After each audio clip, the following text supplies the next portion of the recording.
গন্ডাছড়া বাজারে ভয়াবহ অগ্নিকাণ্ডের রেশ কাটতে না কাটতেই মঙ্গলবার ভোররাতে তিনটি দোকান পুড়ে ছাই। আর এই ঘটনাকে কেন্দ্র করে মঙ্গলবার ব্যবসায়ীরা বিক্ষোভ দেখায়। অভিযোগ প্রশাসনের ব্যর্থতায় এই ধরনের ঘটনা সংঘটিত হচ্ছে। যদিও প্রশাসনিকভাবে জানানো হয়েছে ইলেকট্রিক শর্ট সার্কিট থেকে এই অগ্নিকাণ্ড সংঘটিত হয়েছে। এদিকে গোটা গন্ডাছড়া মহকুমায় প্রশাসনের তরফ থেকে ভারতীয় নাগরিক সুরক্ষা সংহিতা 163 ধারা জারি করা হয়েছে এবং মাইক যুগে সাধারণ মানুষজনদের সতর্ক করা হচ্ছে। 12 जुलाई से भारतीय नागरिक सुरक्षा संहिता के धारा 163 लागू की गई है। 5 से अधिक लोग इकट्ठा न हो, अन्यथा कॉल को किया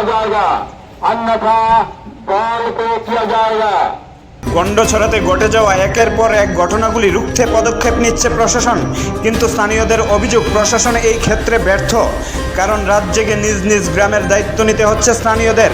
রাত জেগে পাহারা দিতে হচ্ছে যেন কোনো রকমের হিংসাত্মক ঘটনা না ঘটে এলাকায়। তারপরেও প্রশাসনিক আধিকারিকদের ব্যর্থতায় ছোটোখাটো ঘটনা ঘটে চলেছে। বর্তমানে সাধারণ মানুষ আতঙ্কিত রয়েছে কবে নাগাদ স্বাভাবিক পরিস্থিতি হবে গন্ডছড়া মহকুমা জুড়ে। সেই দিকেই তাকিয়ে রয়েছে গন্ডছড়া মহকুমার সকল অংশের মানুষজনরা। পুলিশ প্রশাসন এবং মহকুমা প্রশাসনকে এই জায়গায় গুরুত্বপূর্ণ ভূমিকা পালন করার আবেদন জানিয়েছে সাধারণ মানুষজনরা। সাংবাদিকদের মুখোমুখি হয়ে কি বলছেন গন্ডছড়া মহকুমার ব্যবসায়ীরা, শুনুন। আজকে গন্ডাছড়া বাজারে একটা বিরাট আতঙ্ক।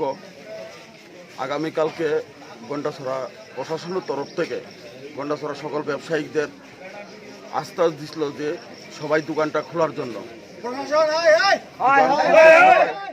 আজ 3টার সময় দেখি, ভোর 3টার সময় কে বা কারা দোকান 3টা দোকান ছিল পুরা ছাই করে দিয়ে গেছে।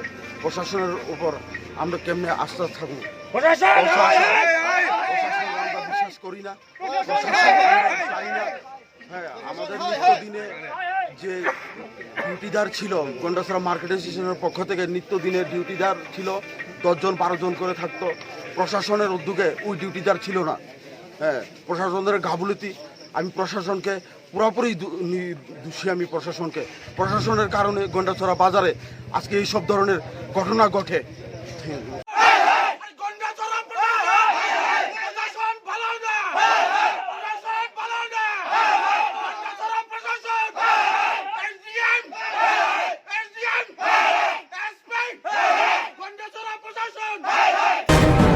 সত্য প্রকাশে নির্ভীক এনডিভিটি।